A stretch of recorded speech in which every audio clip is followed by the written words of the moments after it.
Hello friends, வணக்கம் and welcome back to my channel. இன்றைக்கி நம்ம சேனலில் கோதுமை வச்சு ரொம்பவே ஒரு வித்தியாசமான டிஃபன் ரெசிபி எப்படி பண்ணுறதுன்னு பார்க்கலாம். இந்த வாரம் ஃபுல்லாகவே பார்த்திங்கன்னா நம்மளோட சேனலில் ரொம்ப ஹெல்த்தியான ஒரு பிரேக்ஃபாஸ்ட் ரெசிபி தான் நான் போட்டுட்ருக்கேன். வேணும் அப்படின்னா என்னோடய சேனலுக்குள்ளே விசிட் பண்ணி பாருங்கள். இப்போ நான் இந்த கப்பில் 1 கப் அளவுக்கு முழு கோதுமை எடுத்திருக்கேன்.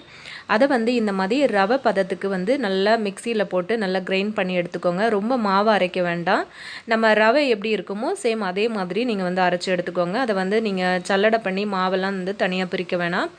அந்த மாவோடையே சேர்த்து கொஞ்சம் குறப்பாக இருக்கிற மாதிரியே அந்த மாதிரியே நீங்கள் சேர்த்துக்கோங்க. நான் இப்போ ஒரு பவுலில் சேர்த்துருக்கேன். இப்போ கொஞ்சமாக தயிர் சேர்த்துருக்கேன். தயிர் நான் ஏன் சேர்க்குறேன் அப்படின்னா, தயிர் ரொம்ப டேஸ்டியாகவும் இருக்கும். அதே சமயத்தில் இந்த ரவை மாதிரி நம்ம உடைச்சிருக்கோம் இல்லையா, இந்த கோதுமை அந்த ரவையில் நல்லா அந்த தயிரை நல்லா அப்சர்வ் பண்ணி நல்லா ஒரு 5 மினிட்ஸ்லேருந்து ஒரு 10 மினிட்ஸ்க்குள்ளே வரைக்கும் நீங்கள் அதை அப்படியே மூடி வச்சுருங்க. அந்த ரவை பார்த்திங்கன்னா, அதாவது அந்த கோதுமை ரவை பார்த்திங்கன்னா நல்லா அந்த தயிரை அப்சர்வ் பண்ணிக்கும். தேவைப்பட்டால் கொஞ்சம் தண்ணியும் சேர்த்துக்கலாம். தண்ணியும் சேர்த்துட்டு நீங்கள் நல்லா கலந்து வச்சுட்டு மூடி விட்டுருங்க. மூடினதுக்கு பிறகு ஒரு கொஞ்சம் நேரம் கழித்து பார்த்திங்கன்னா நல்லா ஊறி வந்திருக்கும். நல்லா ஊறி வந்திருந்தால் மட்டும்தான் அந்த டிஃபனுக்கு நல்லா சாஃப்டாக நல்லாயிருக்கும் அந்த கோதுமை சாப்பிடும்போது. இப்போ ஒரு 5 நிமிஷம் வரைக்கும் நான் நல்லா ரவை மாதிரி உடைச்சதுனால ஒரு 5 நிமிஷம் வரைக்கும் எனக்கு தேவைப்பட்டுச்சு. நல்லா அந்த நம்ம சேர்த்த தயிர் அந்த தண்ணியெல்லாம் நல்லா அப்சர்வ் பண்ணி நல்லா அந்த மாதிரி இழுத்துருக்கு பாருங்கள். நல்லா சாஃப்டாக அந்த கோதுமை ஊறி வந்திருக்கு.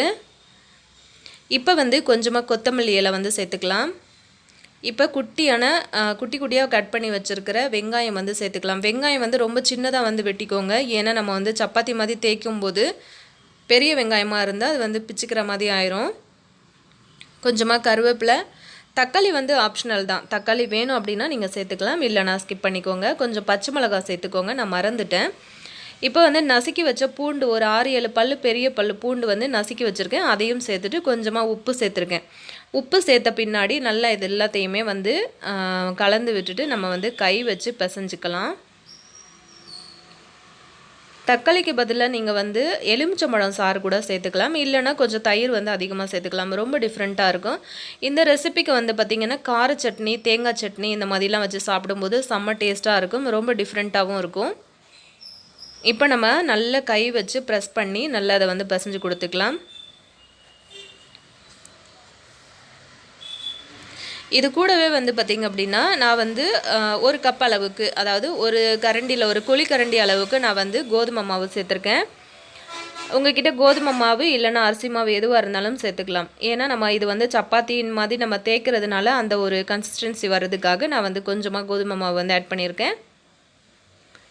நல்லா பிசைஞ்சு விட்டதுக்கு பிறகு ஒரு ஸ்பூன் அளவுக்கு ஆயில் சேர்த்து இன்னுமே அதை நல்லா ப்ரெஸ் பண்ணி பிசைஞ்சு கொடுத்துருங்க. வேணும்னா ஒரு 2-3 நிமிஷத்துக்கு நீங்கள் அப்படியே வச்சுட்டு கூட நீங்கள் இதை உருண்டை பிடிக்க ஆரம்பிக்கலாம். நான் இப்போ உடனே செய்கிறேன். இப்போ உங்களுக்கு எந்த அளவுக்கு தேவையோ அந்த அளவுக்கு குட்டி குட்டியான பால்ஸாக அந்த மாதிரி பிடிச்சிக்கோங்க. பிடிச்சிட்டு நம்ம சப்பாத்தி தேய்க்கிற கல்லில் வச்சு மெல்லிஸாக தேய்ச்சி எடுத்துக்கலாம். உங்களுக்கு எந்த அளவுக்கு மெல்லிஸாக வேணுமோ அந்த அளவுக்கு தேய்ச்சிக்கலாம்.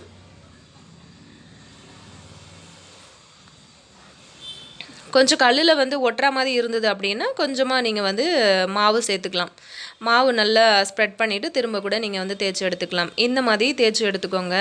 ரொம்ப டிஃப்ரெண்ட்டான ஒரு டிஃபன் ரெசிபி, ரொம்ப சூப்பராகவும் இருக்கும். அந்த கோதுமை நம்ம ரவை மாதிரி உடச்சி சேர்த்துருக்கிறதுனால அது சாப்பிடும்போது லைட்டாக கடிப்படும்போது அவ்வளோ ஒரு சாஃப்டாக இருக்கும். சாப்பிட்றதுக்கு அவ்வளோ ஒரு டேஸ்டியாக இருக்கும். நல்லா அந்த தயிர் நம்ம உடச்ச கோதுமையை நல்லா அப்சர்வ் பண்ணிக்கணும். அதுதான் மெயின் விஷயம். அவ்வளோதான் ஃப்ரெண்ட்ஸ். இந்த மாதிரி ஒரு தவாவில் சேர்த்துட்டு எந்த அளவுக்கு உங்களுக்கு ஆயில் தேவையோ அந்த அளவுக்கு ஆயில் சேர்த்து இந்த மாதிரி இப்போ சப்பாத்தி மாதிரி செஞ்சு எடுத்துக்கோங்க. பாருங்கள் எந்த அளவுக்கு ப்ரௌன் கலரில் ரொம்ப சூப்பராக வந்திருக்கு.